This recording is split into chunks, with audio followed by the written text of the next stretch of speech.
Shalom, perkenalkan nama saya Ibu NN. Di sini saya akan bersaksi. Saya menikah sudah 17 tahun dan dikaruniai seorang anak laki-laki. Sekarang sudah berumur 16 tahun. Jadi sebelum saya menikah, saya beragama Muslim. Saya masuk agama Kristen, saya ikut dengan suami saya. Karena suami saya seorang anggota polisi, jadi seorang istri harus wajib ikut suaminya. Singkat cerita, kami menikah, dan sebelum menikah, saya belum tahu kalau suami saya ini sudah mempunyai seorang istri dan anak, istri kumpul kebo, tanpa ikatan pernikahan. Saya baru tahu itu sekitar pernikahan kami menginjak 4-5 bulan. Itu pun dari keluarganya. Suami saya bukan cuma perempuan satu, tapi 2 perempuan tobat. Yang pertama, perempuan tobat sudah memiliki seorang anak laki-laki 3 orang. Yang kemudian perempuan tobat yang kedua, dia mempunyai anak juga, 2 orang, laki-laki dan perempuan. Di situ saya sempat berpikir, saya akan melaporkan suami saya ke pimpinan. Dan ketika saya melihat anak-anaknya yang kumpul di rumah, di kampung, saya kasihan sekali. Apalagi dengan kehidupan yang pas-pasan, yang rumah pun juga dari bambu. Dan di situ saya berpikir lagi, saya mengambil keputusan, saya tidak akan melaporkan suami saya ke pimpinan. Saya cuma berharap bersama suami saya itu bisa mengerti dan menghargai saya. Tapi tidak semudah yang saya pikirkan. Suami saya malah membuat saya tidak pernah dinafkahi, dan saya selalu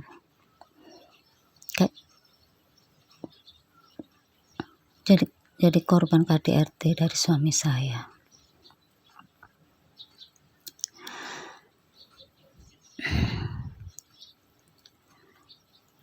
Saya sempat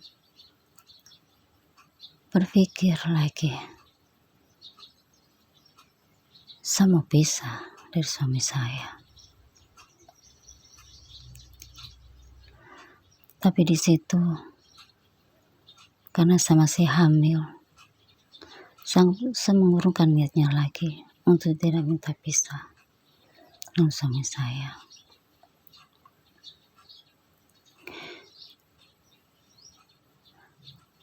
Di tahun 2010, saya baru mengenal Tuhan. Ada seorang ibu yang datang menghampiri saya ketika saya mau pergi ke kantor.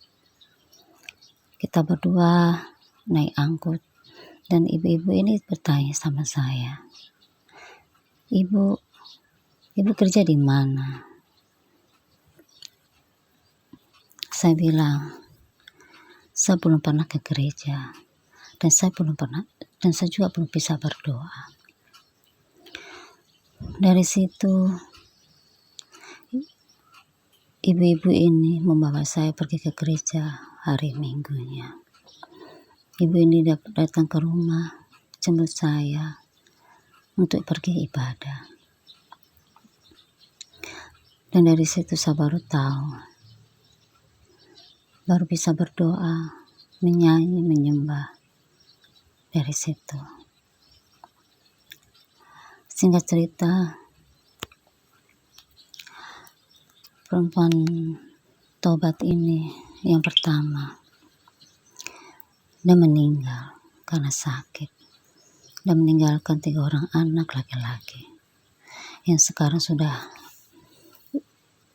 usianya sudah besar-besar dan sudah menikah. Perempuan tobat yang kedua ini juga sudah meninggal karena sakit kanker serviks tahun 2024. Jadi ketika sebelum perempuan tobat ini meninggal, anak laki-lakinya dulu yang meninggal karena kecelakaan. Di situ saya juga berpikir, suami saya sudah bayar harga, tetapi suami saya ini belum bisa bertobat juga. Suatu ketika kami berada di kampung, di keluarga suami saya, pas acara 3 malam, perempuan tobat ini datang ke rumah mertua saya. Nah, di situ saya berbicara sama Tuhan, kenapa kau pertemukan saya dan perempuan tobat laki 1 orang ini? Jadi, suami saya punya perempuan tobat itu 3 orang. Yang 2 sudah meninggal, baru yang 1 ini belum, masih hidup sampai sekarang, dan masih bawa dengan suami saya. Ketika kami berada di kampung, ada saudara dari suami saya ini, dan menyuruh saya tidur 1 kamar 3 orang, suami, saya, dan perempuan tobat ini. Akhirnya secara spontan saya berbicara sama keluarganya, itu dosa, saya tidak mau. Suami saya dengar, suami saya langsung marah sama saya sejadi-jadinya, marah. Suami saya bilang, kau tahu apa itu dosa? Kau tahu apa itu artinya dosa? Kalau kau tidak tahu artinya dosa itu, kau jangan berbicara itu dosa. Setelah itu, suami saya pergi dengan perempuan tobat. Dan saya menghubungi Ibu Gembala Erli. Saya bertanya, Ibu Gembala bilang, jangan takut dengan suami. Lebih baik suamimu marah daripada Tuhan marah. Dari situ, saya tidak mau tidur bersama dengan perempuan tobat ini. Suami saya masih marah dengan saya.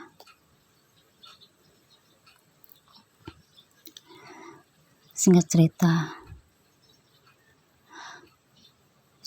kami pulang ke kota bersama-sama. Ketika sampai di rumah, kami beraktivitas seperti biasa. Saya ke kantor, suami saya juga ke kantor. Dan dari situ juga, ketika saya pulang dari kantor maupun dari gereja, suami saya selalu curiga sama saya, menuduh saya, memfitnah saya. Saya pergi dengan laki-laki lain, saya berselingkuh dengan laki-laki lain. Pada semua itu saya tidak pernah lakukan. Suami saya tidak percaya. Suami saya pukul saya, dah hajar saya kayak binatang. Keesokan harinya, saya pergi dari rumah dan saya pulang ke rumah saudara saya. Suami saya cari, suami saya telepon saya tidak angkat, cari saya kemana-mana. Akhirnya suami saya pergi ke rumah saudara ini. Suami saya berteriak-teriak dari luar kayak orang gila, berteriak-teriak panggil saya, marah-marah. Akhirnya sudah saya keluar berbicara. Masuk dulu, bicara baik-baik. Dari situ kami keluarga kumpul dan berbicara. Kamu maunya apa? Saya bilang, saya mau pisah, saya mau cerai. Tapi suami saya, dia tidak mau berpisah dengan saya. Suami saya tetap ngotot, tidak mau cerai. Akhirnya saya bilang, saya mau kembali lagi sama kau. Tapi kau harus berjanji. Kau tidak boleh pukul saya. Kau tidak boleh hina saya. Kau tidak boleh maki saya. Di situ suami saya berjanji. Dia tidak pukul saya. Dia tidak hina saya maupun maki saya. Dan ternyata janji itu hanya di mulut. Dia tidak laksanakan. Dari situ akhirnya saya kembali ke rumah. Meskipun di rumah suami saya masih marah-marah sama saya. Masih marah. Jadi suami saya itu kalau marah bisa sampai 1 minggu kemarahannya.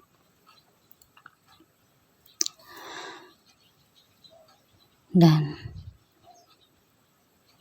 suami saya sudah ditulis sama Tuhan juga. Suami saya kecelakaan, bibirnya hancur hingga harus dioperasi. Saya berpikir ketika suami saya kecelakaan ini, suami saya bisa bertobat. Ternyata belum bisa bertobat juga. Dia masih berhubungan dengan perempuan tobat ini. Ketika kami di rumah sakit, perempuan tobat itu datang melihat suami saya yang selesai operasi. Dan ketika sudah sampai di rumah sakit, masuk ke dalam ruangan perawatan, suami saya usir saya dari kamar, dari ruangannya itu, diusir mentah-mentah dengan nada kasar, suara keras. Dia usir saya, usir.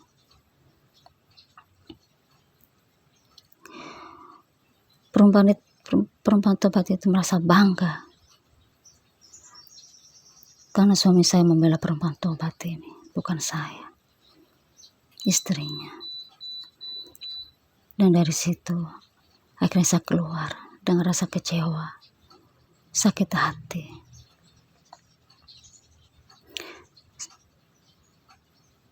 Saya berbicara sama Tuhan, Tuhan, mampukan saya, kuatkan saya. Dan saya kembali lagi menghubungi Ibu Gembala. Ibu Gembala bilang, Ibu Eli, sabar. Pasti ada waktunya Tuhan. Dan setelah pulang dari rumah sakit pun, pulang ke rumah dan saya rawat sampai betul-betul sembuh. Setelah sembuh, suami saya pergi lagi dengan perempuan tobat itu, tinggal di rumahnya.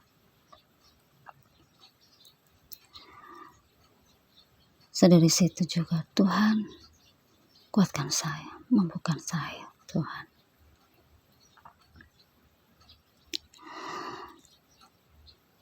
Singkat cerita, puji Tuhan, 3 tahun belakang ini, suami saya sudah menafkahi saya. Meskipun tidak rutin setiap bulannya. Puji Tuhan, Tuhan Yesus baik.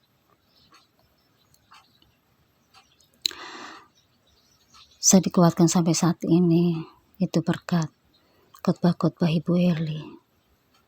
Setiap hari saya mendengarnya. Dan saya bisa mengenal Ibu Eli.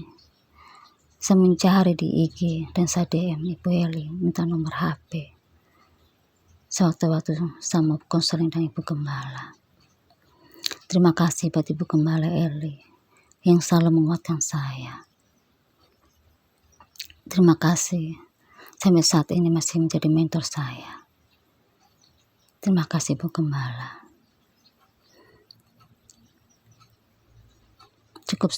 Cukup sampai di sini Pak Fran, kesaksian dari saya. Shalom. Tuhan Yesus memberkati.